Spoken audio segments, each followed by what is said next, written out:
Après le temps de la guerre, place à l'avenir de l'Afghanistan et des relations entre Washington et Kaboul. Fin 2014, le pays verra partir les dernières troupes de combat de la coalition internationale encore présente sur son sol. Alors comment s'annonce cette transition et comment stabiliser le pays? Voilà sur quoi vont plancher le président Hamid Karzai et Barack Obama à la Maison-Blanche. Sur la table des négociations, 3 points fondamentaux. Le nombre de Marines qui resteraient dans le pays, le contingent américain pourrait passer de 66 000 à 3 000, mais ce chiffre n'est pas encore fixé. La question de l'immunité pour tous les soldats américains en Afghanistan.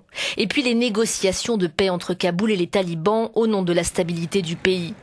Combien de militaires les États-Unis sont-ils prêts à laisser en Afghanistan après le retrait de l'ISAF? Cette question fait débat.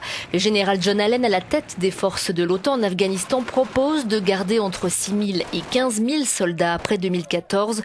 Le département de la Défense, lui, préférerait ce qu'il appelle une force résiduelle entre 3 000 et 9 000 militaires. Une des questions qui pourrait faire basculer le sens des négociations est celle de l'immunité accordée aux soldats. Ce point qui permet à tout soldat américain d'échapper à la justice du pays où il se trouve était déjà à l'origine du désaccord entre Washington et Bagdad au moment du retrait de l'Irak en 2001.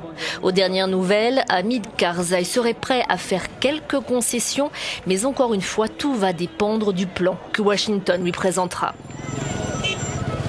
Troisième point, les efforts de réconciliation impliquant les talibans pour trouver une stabilité politique. En décembre dernier en France, un séminaire sur l'avenir du pays réunissait le Haut Conseil pour la paix, des talibans et d'autres organisations du pays. Mais Hamid Karzai reste réticent sur la création d'un bureau politique taliban au Qatar, comme lui demande Washington.